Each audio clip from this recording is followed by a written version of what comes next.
E aí pessoal, tudo beleza? Aqui é Fábio do canal Cedric Service. Estou vindo aqui com mais uma dica de software para a eletrônica.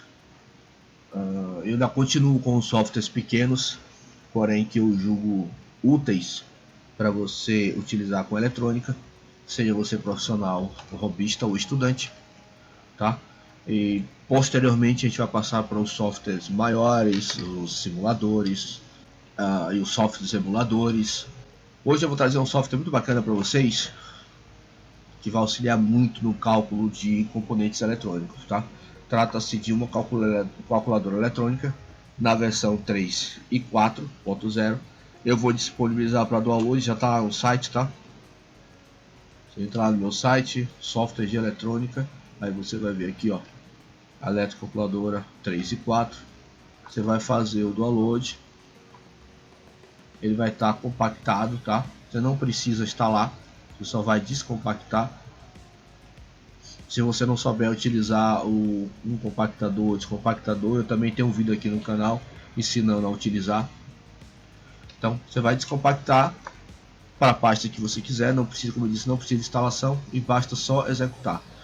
Eu vou começar a apresentar para vocês a calculadora na versão 3 e posterior eu mostro a vocês a na versão 4, que tem os mesmos elementos que tem na versão 3 e algumas correções de erros que tinha na versão 3.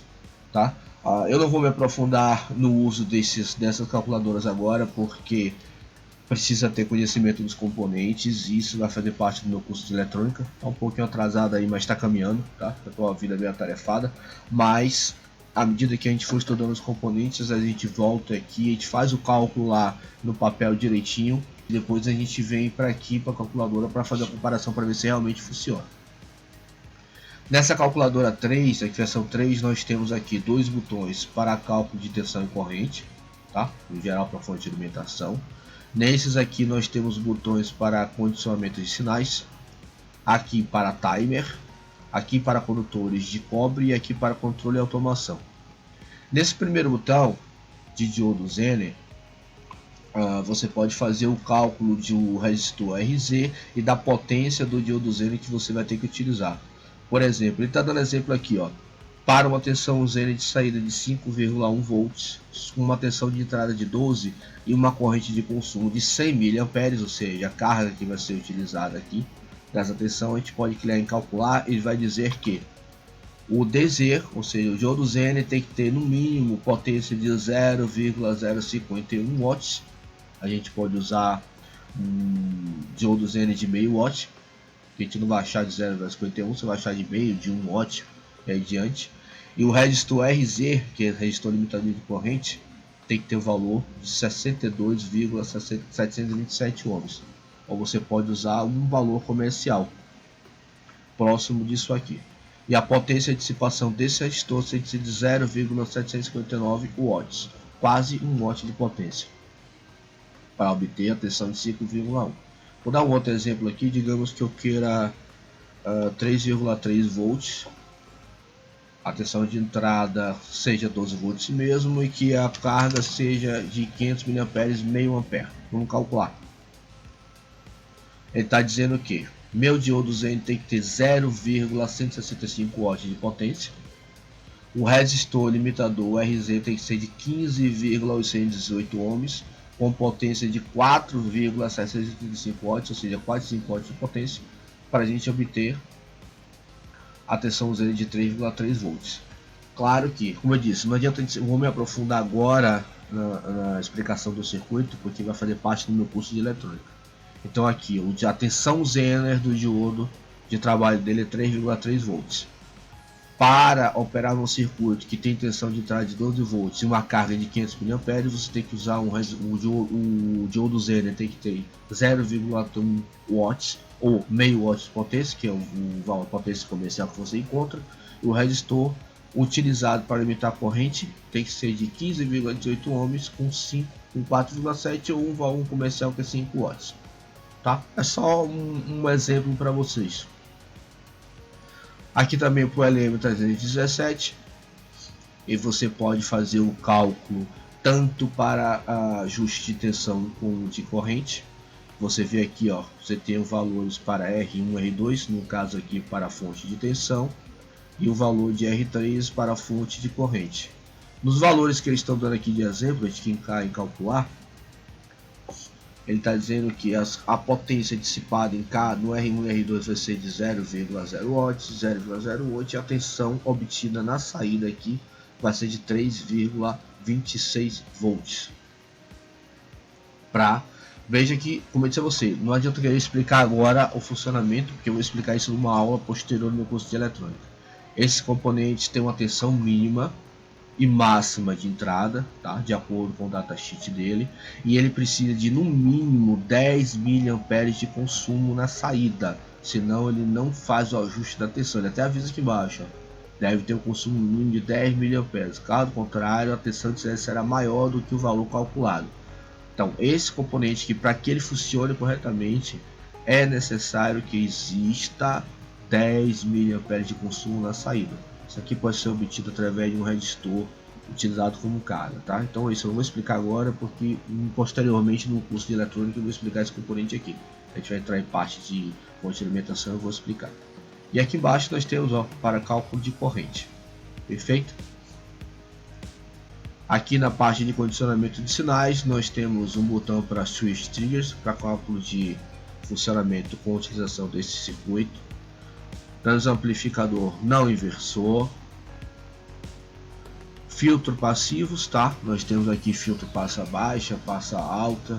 Você pode botar os valores para o resistor e para o capacitor, e você lhe dá o cálculo a você da frequência de corte em Hz. Também não vou explicar isso agora, mais para frente no curso a gente vai aprender.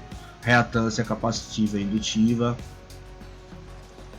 divisor de tensão.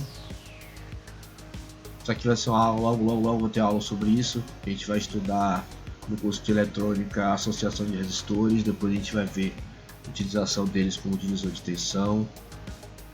Nós temos aqui dois botões com o clássico 555 com a função de astável e monoastável. Como astável, a gente consegue calcular a frequência da onda e o tempo de disparo, tudo isso dead cycle. No modo monoestável, nós podemos calcular o tempo que ele fica acionado a saída. Também não vou explicar agora. Para os condutores de cobre, nós temos dois botões. Esse aqui eu acho muito bacana, porque se você monta protoboard ou monta placa de circuito impresso, de acordo com a corrente que vai circular no seu circuito, por exemplo, se você for controlar a potência ou controlar algo que consuma muita corrente, você tem uma forma aqui de calcular a dimensão da largura que você vai usar a trilha dessa placa para que ela não rompa com o excesso dessa corrente. Isso aqui é muito bacana. Condutores flexíveis, aqui você pode calcular de acordo com o tamanho do fio que você está utilizando, a tensão de alimentação, corrente de carga, a perdas que vai ter, a resistência que vai ser apresentada no percurso do fio, tudo isso. Só que existe um erro nessa parte aqui que foi corrigido na 4, eu vou mostrar para vocês qual é o erro. Para você fazer esse cálculo aqui, além do comprimento em metros do fio, da tensão de alimentação e da corrente da carga, você precisa da dimensão do fio. Porque não é só você ter o comprimento do fio, você ter a tensão de alimentação e saber a corrente que você vai alimentar na saída.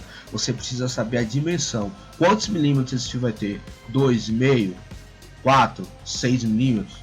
Quanto mais fino o fio, eu falei isso numa aula anterior, quanto mais fino do condutor, maior será a oposição da passagem da corrente, ou seja, a resistência vai ser maior. Quanto mais grosso for o condutor, menor será essa resistência à passagem da corrente. Então, não tem essa opção aqui para você fazer o cálculo. Se botar, por exemplo, um fio de 130 metros, com uma tensão de alimentação de 220 e uma carga de 4,3, ele está dizendo que não, então, na outra ponta você não vai ter 220, você vai ter 200,14 volts, 214 volts. Haverá uma perda de 5,031 volts, a diferença de potencial, ou seja, vai ser provocado pela resistência do fio. com um erro de 2,287%. Mas aqui era necessário ter a dimensão do fio para fazer esse cálculo. Na calculadora eletrônica 4 nós temos essa opção, eu vou mostrar para vocês daqui a pouco. E aqui, para finalizar, nós temos controle de interpolação linear, tá? Isso aqui faz parte do curso de eletrônica digital, que eu vou passar para vocês mais para frente como utilizar isso aqui. E temos também um temporizador.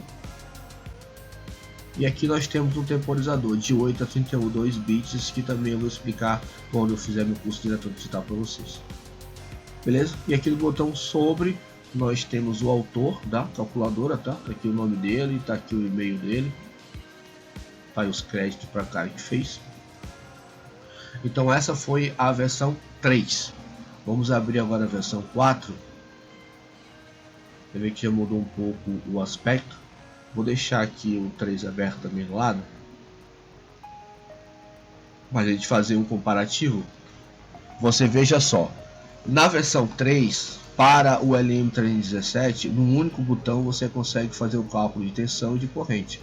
Já na versão 4, você tem um botão para o cálculo de tensão e um botão em separado para o cálculo de corrente, que já é bem bacana, né? Para facilitar os cálculos. Nós temos a mesma coisa para o diodo Zener, como eu expliquei anteriormente.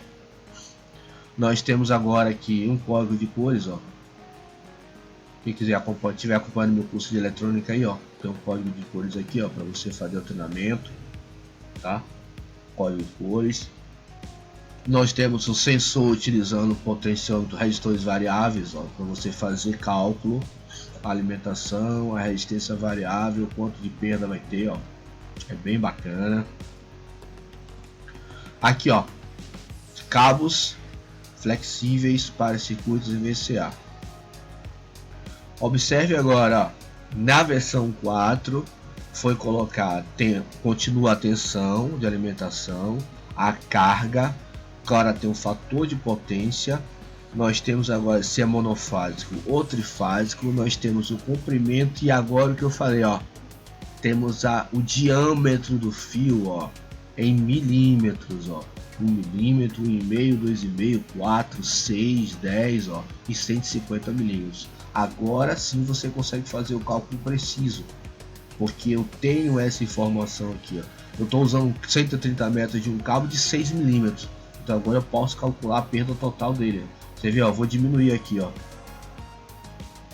Tá vendo? Quanto mais você diminui, ó, a bitola do fio, maior a perda que você tem, ó. Quanto maior, vou botar ela pro máximo, ó. Quase não tem perda nenhuma, tá vendo? Então, quanto menor for o diâmetro do fio, mais perdas você vai ter. Já foi um erro que ele corrigiu na versão 4, né? Nós temos aqui o 555, dois botões também. Nós temos aqui os filtros passivos, associação de resistores em paralelo. Isso aqui eu já vou utilizar agora vou fazer a aula sobre associação de resistores. A gente já vai usar isso aqui, por isso eu não vou tentar agora. À medida que a gente for utilizando o curso, a gente já vai utilizando isso aqui. Sensor de temperatura, termistor. Temporizador de 8 a 32 bits. Aqui eu deixo aqui por último. Nós temos aqui amplificador não inversor, switch trigger, divisor de tensão e potência, divisor de tensão resistivo, cálculo para resistor de LED, cálculo de sensor analógico. Nós temos aqui, ó, reatância capacitiva, reatância indutiva, separado, um botão separado. Aqui nós temos, cadê ele? Um botão para as duas coisas. Aqui a gente tem um botão tanto para capacitiva como para indutiva, separado. Cálculo de trilha também. Isso é cálculo de acionamento e tensão alternada. Sensor analógico e corrente. Temporizador já falei.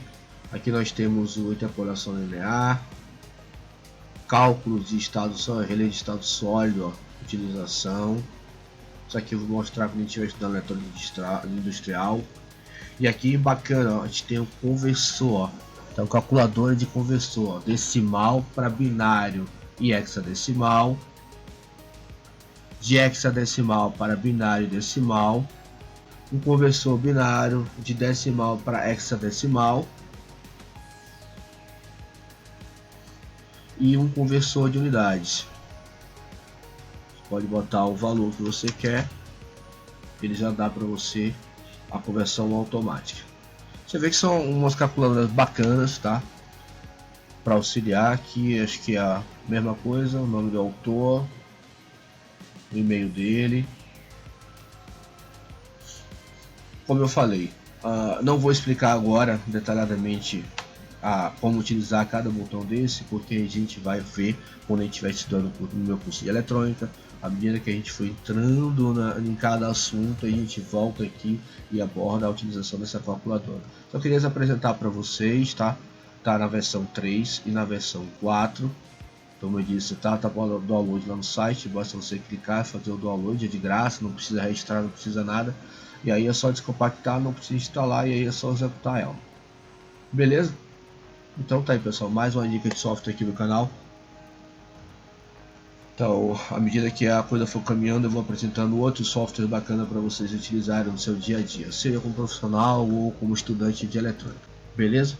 Então, um abraço a todos aí e até o nosso próximo vídeo. Se gostou de nosso vídeo, não deixe de dar aquele joinha para ajudar nosso canal. E se inscreva para receber as novidades. Até o nosso próximo vídeo.